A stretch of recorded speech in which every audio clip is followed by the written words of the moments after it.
I came home early with a pastry box still warm on my passenger seat, cinnamon and fried sugar filling the cab of my old Silverado like a cheap comfort. I wasn't even inside the kitchen when I heard my wife's voice, low, urgent, the kind of whisper that isn't meant for daylight. If he finds out, Linda said, we lose everything. And then Megan, my stepdaughter, the kid I helped raise, answered calm as a woman reading a grocery list. He won't. He never looks. I stood there with my hand still on the doorknob, my breath caught in my throat, and for a second the whole world narrowed down to one simple stupid sound, the soft click of my own key turning, like I just locked myself out of my own life. I'm telling you that moment first because that's where it all ended up anyway. Right there at the edge of my kitchen, hearing the truth the hard way. But the cliff I fell off didn't start that night. It started years earlier in Des Moines, Iowa, in a little two-story house on a street where folks mow their lawns on Saturday and wave like they mean it. My name is Richard Halverson. Everybody calls me Rick. I was 56 that winter with a bad left knee from too many ladders and too many school boiler rooms, and a job that didn't make headlines but kept the city running. I was the maintenance manager for the Des Moines Public Schools. That meant I knew what it sounded like when a system was about to fail. A boiler doesn't just die. A pipe doesn't just burst. First there's a rattle, a hiss, a drip that shows up in the ceiling tile like a bruise. You learn to listen. I thought I'd been listening at home too. Linda and I had been married 15 years. She was 52, worked the front desk at a dental office on Fleur Drive, and she was the kind of woman who knew everyone's birthday and forgot her own. She wasn't flashy. She wasn't cruel. She was practical. At least that's what I told myself whenever she got sharp with me about money or told me I was too soft with Megan. Megan was 29 then, Linda's daughter from her first marriage. Her biological dad, Tony, lived out in Council Bluffs and showed up when he felt like it. I showed up every day. I paid for braces. I taught her how to drive in the empty parking lot behind the Hy-Vee. I sat in the bleachers at her volleyball games with a thermos of coffee while the wind cut through my jacket. When she graduated from Iowa State, I cried harder than Linda did. Not because I'm sentimental, because I'm not usually, but because it felt like proof that all those years of trying to be steady meant something. So when Megan called me dad, I believed it. That Friday, the day I came home early with the pastries, started like any other. It was early December, the kind of cold that makes the sky look like aluminum. I'd been up since 5 because one of the elementary schools had a boiler making a noise I didn't like. I spent the morning in a concrete room that smelled like rust and wet cardboard, listening to the old unit rattle like it had something to say. By noon, we had it under control. A worn coupling, nothing dramatic, but the superintendent had a meeting the principal wanted reassurance, and by the time I finally climbed into my truck, my shoulders felt like they were full of sand. On the way home, I passed the little bakery off Ingersoll Kaufman's, the one Linda loved, because the owner always put an extra donut in the box for Rick. Linda liked the apple fritters and Megan had a soft spot for glazed twists. It had become a small routine, my peace offering, after a long week. I walked in, the bell over the door jingling, and the heat hit my face like a hand. The place smelled like yeast and cinnamon and vanilla. For a moment, I was just a tired guy buying sweets for his family. The woman behind the counter smiled. "Rick, you're early." "Boiler behaved," I said, and she laughed like she'd heard that line 100 times. I drove home with the box on the seat beside me. I remember thinking about how Linda would roll her eyes and say, "You're spoiling us," and how Megan would pretend not to care, but always take the first bite. That's the thing about betrayal. It doesn't announce itself. It waits until you're feeling generous. I pulled into the driveway at 3:47 p.m. I know because my truck clock had been running 5 minutes fast since summer, and I'd stopped trusting it. I glanced at my phone out of habit. 3:47 exactly. Linda's car was there. That surprised me. She usually didn't get home from the dental office until after 5. I carried the pastry box up the walkway. The air smelled like snow and dead leaves. The porch light was still on, even though it was daylight. Linda did that sometimes when she was home, like she didn't want the house to feel empty. When I opened the front door, I stepped into quiet. No TV, no radio, just the faint hum of the refrigerator and the tick of the wall clock Linda had bought at Hobby Lobby because it looked farmhouse. I hung my coat on the hook by the door and took one step toward the kitchen. That's when I heard them. Linda's voice first coming from the kitchen like it was leaking out through the cabinets. If he finds out, she whispered, we lose everything. I didn't move. I didn't breathe. My hand tightened around the pastry box until the cardboard bowed a little. Megan answered from somewhere near the table. He won't. He never looks. Linda's voice shook. Rick isn't stupid. He's not, Megan said. He's just busy. He doesn't want to fight. That's why this works. There was a scraping sound, chair legs on vinyl flooring, a paper rustle. Then Megan again, quieter. Mom, you did the right thing. We didn't have a choice. Linda sighed. I hate lying to him. It's not lying, Megan said, and the ease in her tone made my stomach turn.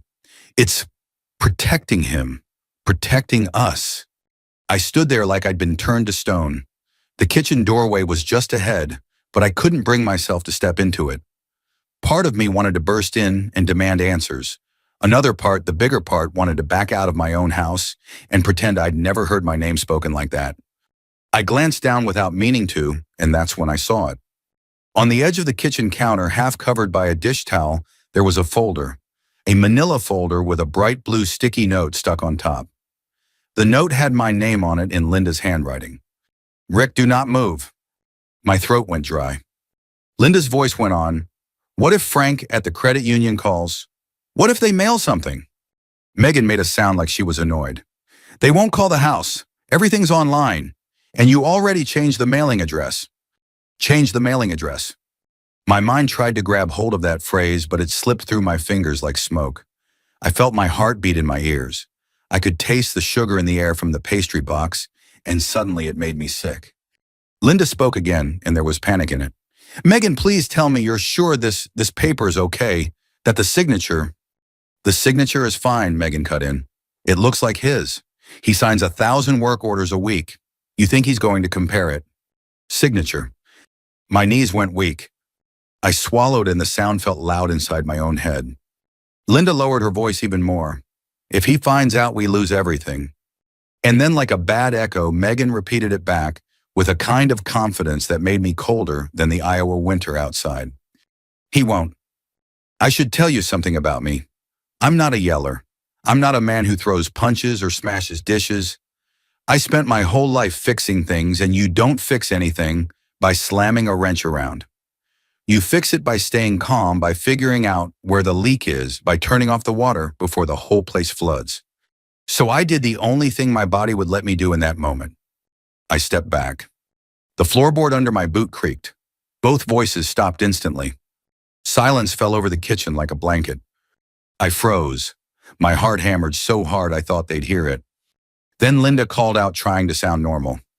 Rick, is that you? I couldn't answer. If I opened my mouth, I wasn't sure what would come out. A shout, a sob, something ugly. I tightened my grip on the pastry box. My fingers were shaking. And that's when the stupid box slipped. It hit the hardwood with a soft thud, not loud but loud enough. The lid popped and one glazed twist rolled out like it was trying to escape. I stared at it. I actually stared at a donut on my floor like it was the most important thing in my life.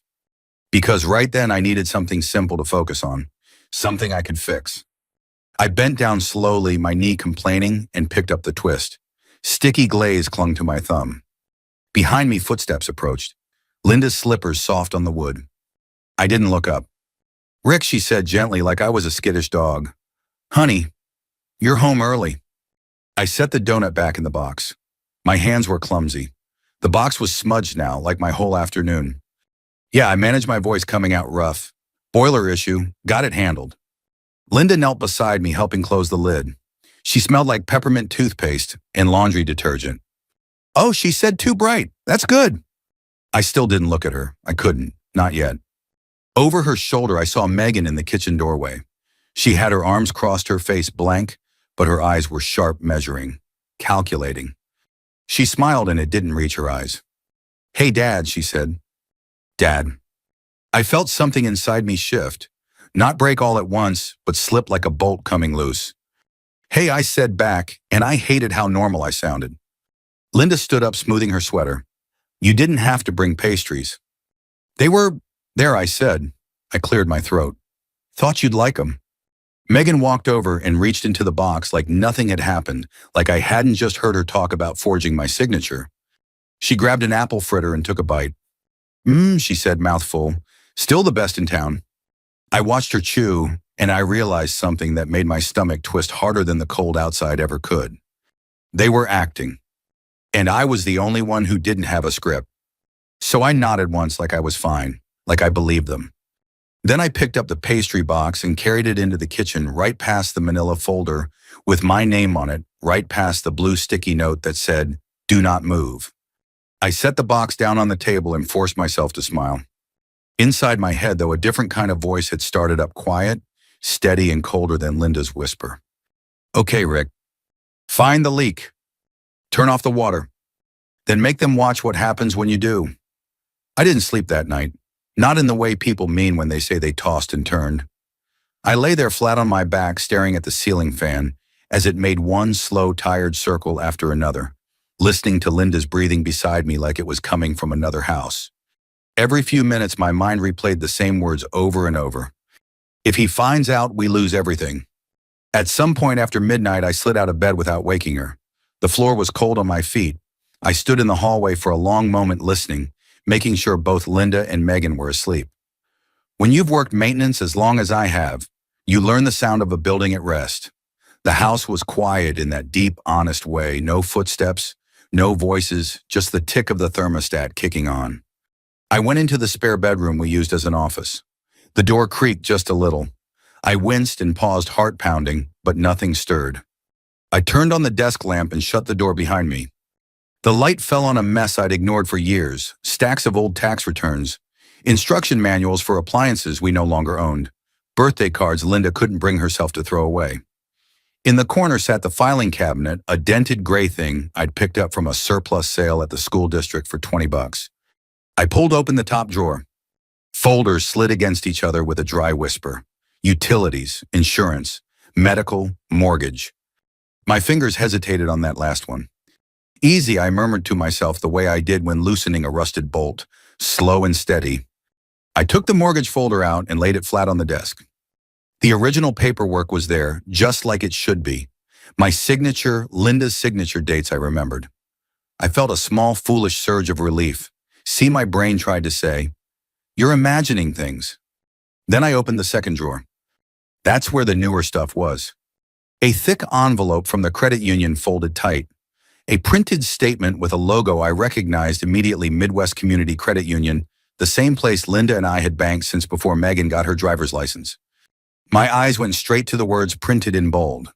Secured loan. My chest tightened. I picked up the statement, my fingers trembling just enough that I noticed. The numbers swam for a second before settling into place. Amount, interest rate, term. And then the line that made my stomach drop through the floor. Collateral primary residence. Our house. My house. 30 years of early mornings, overtime shifts, skipped vacations. The place where I'd replace shingles myself to save a few $1,000s. The place I planned to grow old in. I flipped the page. There it was. My name. My signature. Or something that was supposed to be. I leaned back in the chair and closed my eyes. For a long moment, I couldn't breathe. It felt like someone had put a hand on my chest and decided to see how long I could hold out. I opened my eyes again and studied the signature like it was a broken part under a flashlight. It wasn't right. Close, sure, close enough to fool a quick glance, but not right. The R leaned too far forward. The tail on the K was too short. The pressure was uneven, heavy in places where my hand usually lifted. It was like looking at a bolt that had been cross-threaded tight enough to hold for a while, but doomed to strip under stress. "I didn't sign this," I whispered. The words hung in the air, useless but necessary.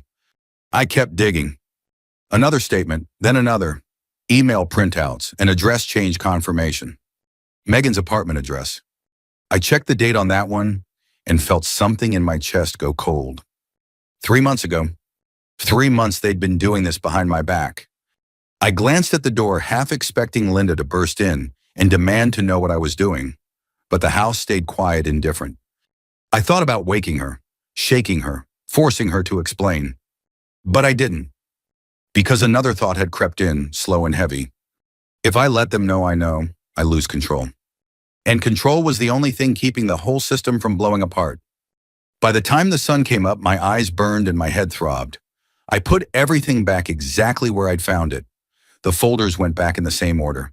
The drawer slid shut with the same soft resistance. I turned off the lamp and stood there in the dark office listening to the house wake up. Linda was already in the kitchen when I came out. Coffee brewing. The radio on low tuned to the local AM station that talked more about weather and farm reports than politics. She smiled when she saw me. "You look tired." "Didn't sleep great," I said. It wasn't a lie. Megan came out of the spare room a minute later, hair pulled up, phone in her hand. She gave me a quick hug like she always did. "Morning, Dad." "Morning," I said, and my voice didn't crack. That felt like a victory. I ate my toast. I drank my coffee. I listened to them talk about nothing traffic on I-235, a patient at Linda's office who wouldn't stop complaining a job interview Megan had lined up soon. Every word felt like it weighed a pound. After breakfast, Linda grabbed her purse. "I might be late tonight," she said. "Inventory at the office." "Okay," I replied. Megan waved. "I've got errands." They left together laughing about something I didn't catch. The front door closed. I stood there alone in the kitchen staring at the counter where the manila folder had been the day before. It was gone now. I exhaled slowly. "All right," I said to the empty room. "Let's see how bad this really is." That afternoon, instead of going back to the maintenance office, I drove to the credit union.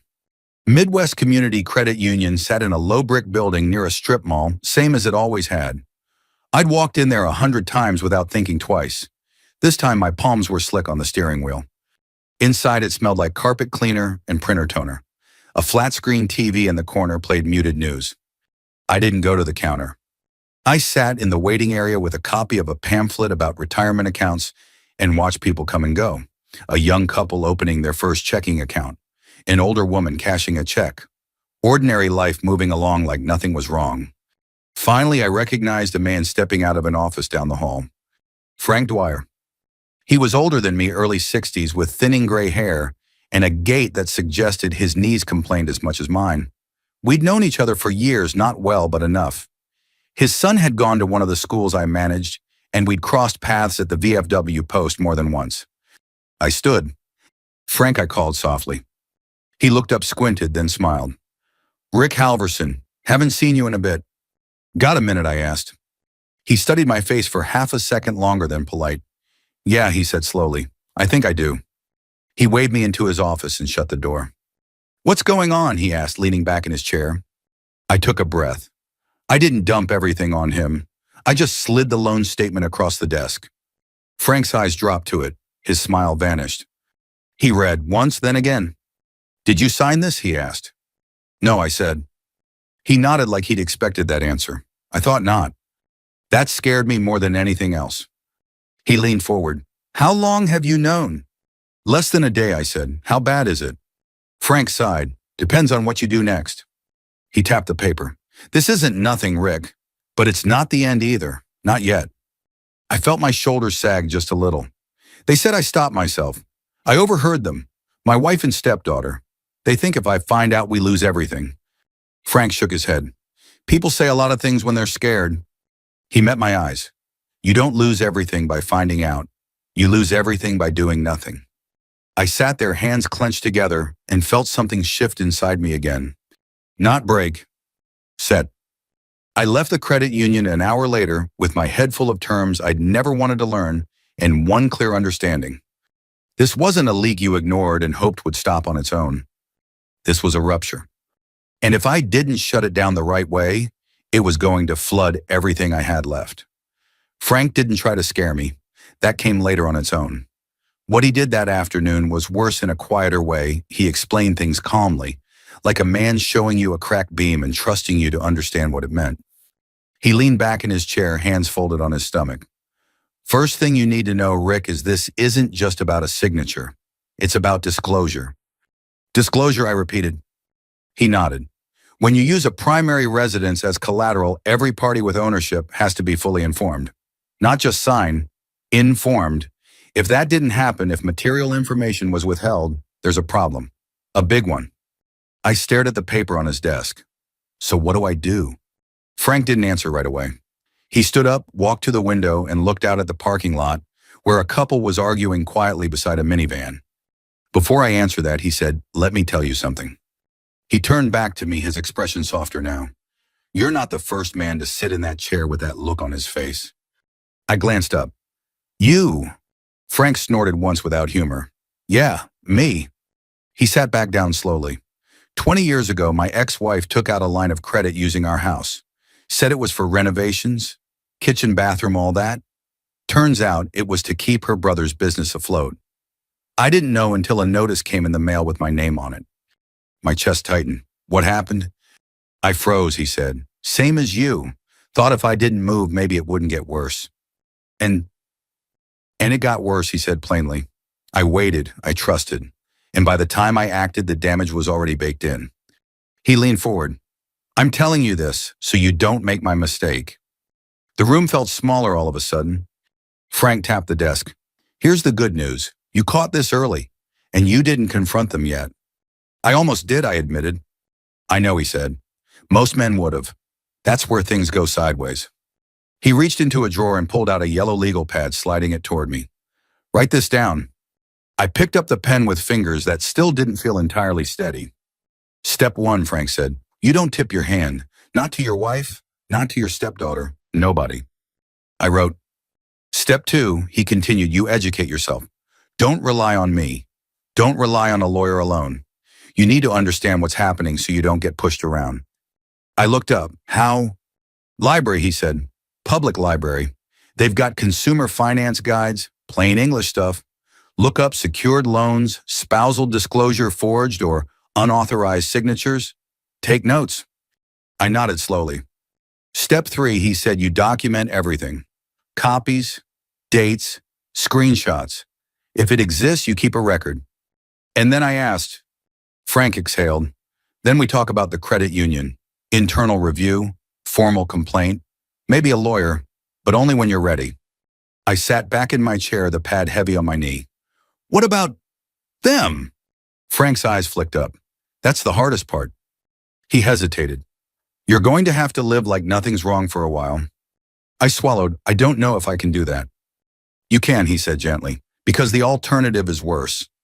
I left his office feeling like I'd been handed a map through a minefield. Useful, but terrifying. That night, I didn't go home right away.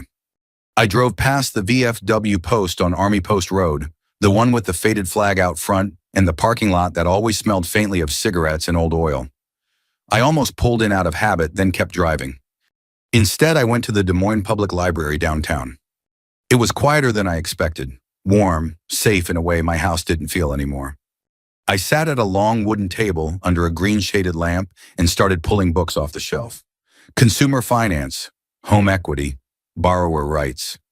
I wasn't reading like a lawyer.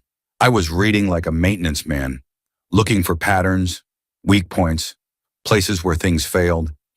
By the time the librarian announced they were closing, my notebook was half full. I learned about material misrepresentation, about duty to disclose, about how a signature could be considered invalid if it was obtained under false pretenses. I also learned something else. I wasn't crazy. Over the next week, I settled into a routine I never wanted. During the day, I went to work like always. I fixed boilers. I replaced valves. I signed work orders, real ones with my real signature. I watched my own hand carefully, the way you do when you realize someone's been copying it. At night, I played my part. Linda made dinner. We watched the news. She complained about her feet hurting. I nodded at the right moments. Megan came and went. She talked about job leads that never materialized. She asked if I'd looked at her resume yet. Soon, I told her. Inside, something cold settled into place. Sunday night, we sat down for dinner together. Meatloaf, mashed potatoes, green beans from a can. Linda lit a candle like it was a special occasion. Megan laughed about something she'd seen online. I chewed, swallowed, and said casually, "Hy-Vee was packed today. Everyone must be gearing up for the holidays." Linda smiled. "I need to get baking supplies." Megan nodded. "Same." I looked at her and thought, you forged my name and you're talking about flour. But what I said was, they moved the sugar aisle. Took me 10 minutes to find it. Linda laughed. "Figures." I excused myself after dinner and went to the basement to check a leak. Down there, surrounded by concrete walls and exposed pipes, I felt more at home than I had in weeks. I pulled out the folder I'd copied and sat on the bottom step reading through it again. There was fear, yes, and anger, but there was also something else now. Clarity. I wasn't dealing with monsters. I was dealing with people who'd convinced themselves that crossing one line would save them. They were wrong. And for the first time since that afternoon in the kitchen, I felt something like balance returning. I knew what I had to do. I just had to do it without blinking. The first crack showed up on a Wednesday night, the kind of quiet weekday where nothing dramatic is supposed to happen. I came home just after 6. Snow had started falling in thin, lazy sheets, the kind that doesn't look dangerous until it's covered everything. Linda was already home, standing at the stove, stirring something that smelled like tomato sauce and garlic. "You're late," she said without turning around. "Boiler inspection ran long," I replied. "True enough, it always did when I needed an excuse." She nodded, but something in her posture felt stiff. The wooden spoon scraped the bottom of the pot a little harder than usual. Megan wasn't there yet. We ate in relative silence. The radio murmured in the background local news, a traffic update, a reminder about an upcoming blood drive at a church on the south side. Normal life trying its best to keep going. Halfway through dinner, Linda put her fork down. "So," she said too casually, "you've been distracted lately." I looked up at her. "Have I?" She met my eyes and held them. "You've been quiet, you're on your phone more, and you went to the credit union last week." There it was. I felt my pulse jump, but my face stayed still. Years of dealing with school administrators had taught me how to do that. "I had some questions about retirement," I said. "I'm not getting any younger." "That's funny," she said, forcing a smile. "Because Frank called here yesterday." My chest tightened. "Frank?" She nodded. "Asked for you. Said it was about paperwork." I took a slow sip of water, buying myself a second. "Yeah," I said evenly. "I asked him something. Didn't think it was a big deal." Linda studied me like she was trying to read a gauge she didn't fully understand. "Well," she said, picking up her fork again, "you should tell me when things like that happen." I nodded. "You're right." She relaxed just a little, but the damage was done. The system had started to rattle. Later that night, after Megan came home and disappeared into her room, Linda followed me into the living room. I was pretending to watch TV, some rerun I didn't care about. "Rick," she said softly, sitting beside me, "is everything okay?" I muted the TV. "What do you mean?" "Sursu, we're on Imonasonin." She hesitated. "You just feel distant, like you're somewhere else." For a moment, I almost told her everything. The folder, the signature, the nights at the library, the quiet planning. But then she said something that shut that door. "You know," she added, eyes narrowing just a touch, "sometimes men get distant when there's someone else." The word hung there between us. Someone else. I stared at her, stunned. Of all the things she could have accused me of, that was the one I'd never expected. "Are you serious?" I asked. She shrugged, trying to look casual, but I could see the calculation behind it. "I'm just saying, it happens." In that moment, something inside me went very still. This wasn't just fear anymore. This was deflection. Gaslighting, if you wanted to use the fancy word. Turning the light so the shadows pointed at me instead of them. "No," I said quietly, "there's no one else." She watched me closely, as if hoping I'd crack. When I didn't, she stood up. "All right," she said, "I just wanted to be sure." She went to bed without another word. I sat there long after the TV credits rolled, my jaw clenched so tight it ached. The next day, Megan called me while I was at work. I was in the mechanical room at a middle school, the sound of machinery humming around me. "Hey, Dad," she said. Her voice was tight.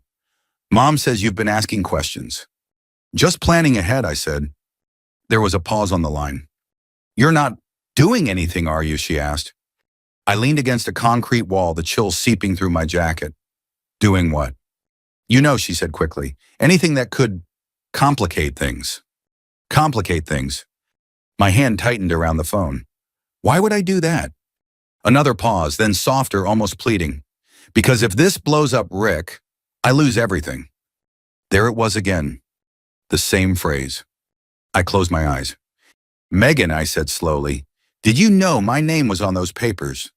She inhaled sharply. "Dad." "Did you know?" I repeated. Silence. That silence told me everything. "Please," she said finally, her voice cracking. I messed up. I was trying to fix it. If you step in now, it all falls apart. I pictured her at 5 years old sitting on my shoulders at the 4th of July parade waving a tiny flag. I pictured the night I helped her move into her dorm carrying boxes up 3 flights of stairs. My throat burned. I can't fix this for you, I said. Not this way. Her voice hardened. So you're choosing this over me? I swallowed. I'm choosing not to disappear. She hung up without another word. That night, alone in the basement, I sat on the cold steps with a stack of copied documents in my lap. The concrete smelled damp. A pipe dripped somewhere behind the wall, slow, steady, impossible to ignore once you noticed it. I thought about all the times I'd told myself it was easier to keep the peace. All the times I'd patched something instead of replacing it. This wasn't a patch job. I called the attorney Frank had recommended, left a message, set the next step in motion. As I climbed the stairs, I glanced at the family photo hanging on the wall. Linda, Megan, me all smiling in front of the house we'd nearly lost. I almost stopped, I whispered to the empty basement, but not this time. The meeting was scheduled for 10:00 a.m. on a Thursday. I arrived at Midwest Community Credit Union at 9:42 and sat in my truck with the engine off, watching my breath fog the windshield. Snow from the night before had been plowed into gray piles along the curb. The building looked the same as it always had, low brick blue signage, nothing dramatic. That felt right. Because the most important moments in life rarely come with warning sirens. They come quietly, like a storm you don't hear until the roof starts to groan. I carried a thin folder under my arm as I walked inside. It held copies, clean, organized, tabbed. Frank had helped me prepare it, but every page had passed through my hands at least twice. I knew them the way I knew old boiler schematics. I could tell you where the weak points were without looking. Linda and Megan were already there. They sat side by side in the small glass-walled conference room, Linda clutching her purse on her lap, Megan tapping one heel against the chair leg like she was waiting for a bus. When they saw me, both of them stiffened. Linda stood first. "Rick," she said, forcing a smile. "I didn't realize you were coming." "I asked to be here," I replied. Megan's eyes flicked to the folder. Her jaw tightened. A man in a gray suit entered a moment later, followed by a woman with a tablet. The man introduced himself as Mark Ellis, branch manager. The woman was from compliance.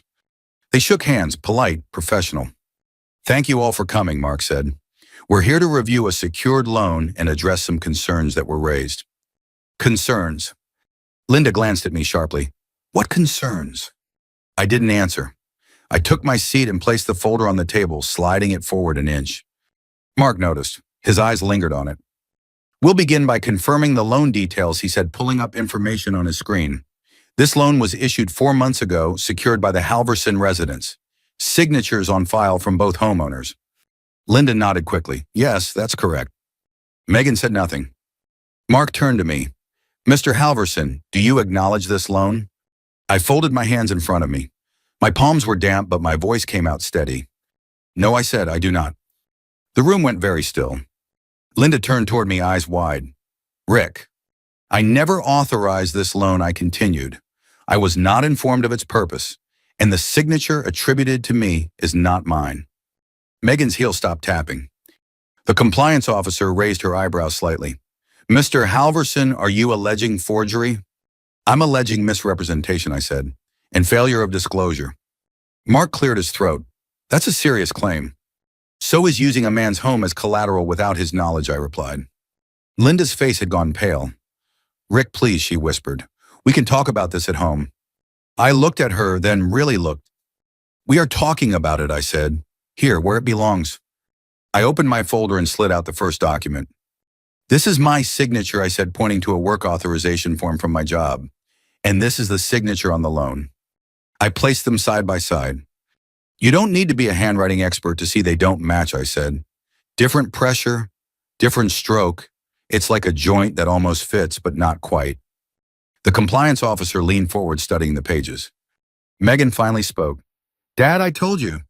I raised my hand, not angrily, just enough to stop her. "Let me finish," I said. I slid another document forward. "This shows the mailing address was changed to an apartment I do not reside in. I was not notified. This email confirmation was sent to an account I do not control." Linda's breath hitched. "I only did that because Because you didn't want me to see it, I said calmly. The words landed heavier than shouting ever could. Mark rubbed his chin. Ms. Halverson, he said to Linda, were you aware your husband had not reviewed these documents? Linda's eyes filled. I thought he trusted me. And did you disclose the risks associated with the loan, the compliance officer asked? Linda didn't answer. Megan shifted in her chair. Mom didn't understand everything, she said quickly. I handled the paperwork. I explained it. The compliance officer's head snapped toward her. You handled the paperwork. Megan froze. Yes, she said after a moment. I mean, she asked me to help.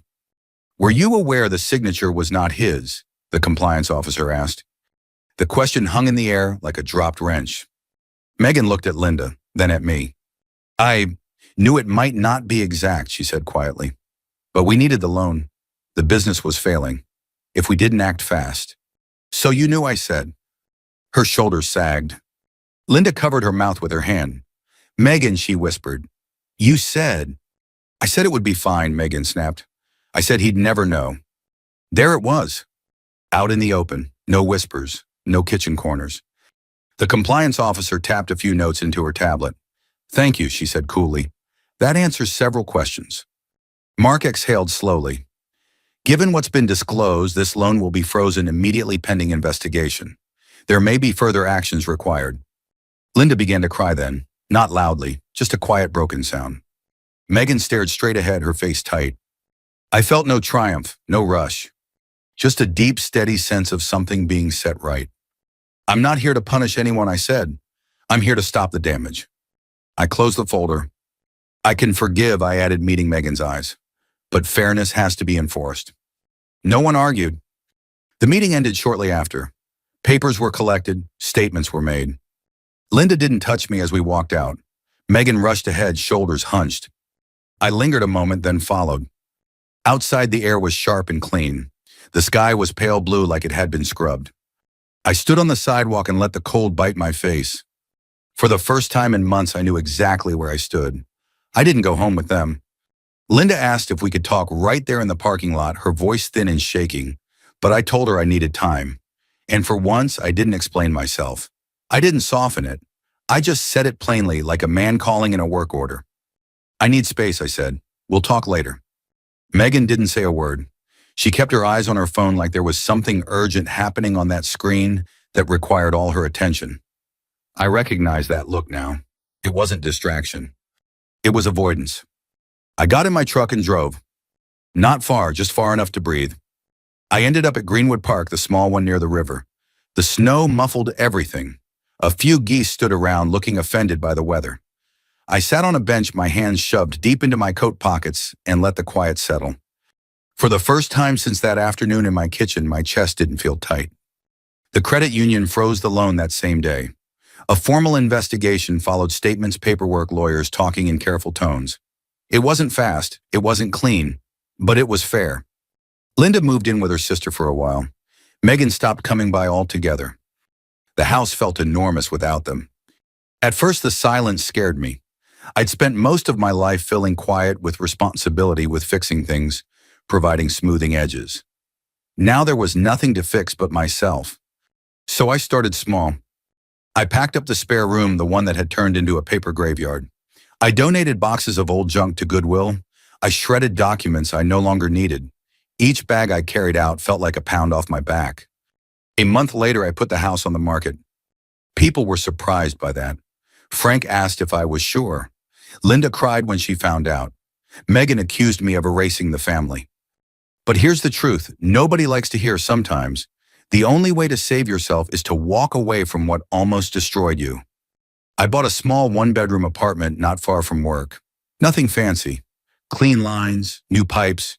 Everything worked the way it was supposed to. The first night there, I slept straight through until morning.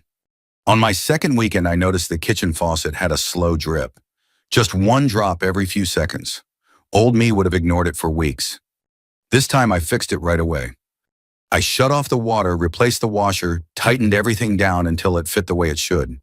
When I turned the handle back on, the drip was gone. I stood there longer than necessary, listening to the silence. A few weeks later, I ran into Frank again, this time at the community hall after a pancake breakfast fundraiser. We sat with paper plates and bad coffee. You okay? He asked. I nodded. Yeah, better than okay. He smiled. That's good. I thought about everything I'd lost and everything I hadn't. I didn't walk away with the house I said, but I walked away with my name. Frank raised his cup. That's worth more. Linda and I talk now. Carefully, honestly. What happens next, I don't know yet. But for the first time in a long time, whatever comes will be built on truth. And Megan, I still hope she finds her footing. I hope she learns that shortcuts always cost more in the end. As for me, I wake up each morning knowing the system I live in is stable again. No hidden leaks, no forged parts, no whispers behind my back. If this story hit close to home, if you've ever stayed quiet to keep the peace or ignored a warning sign because it was easier, I want you to remember this. You're allowed to protect what you spent your life building. You're allowed to demand fairness, and it's never too late to choose yourself. If you found something familiar in my story, take a moment to reflect on it. Share it with someone who might need to hear it. And if you want more stories grounded in real life, told honestly and without noise, consider subscribing. Take care of yourself.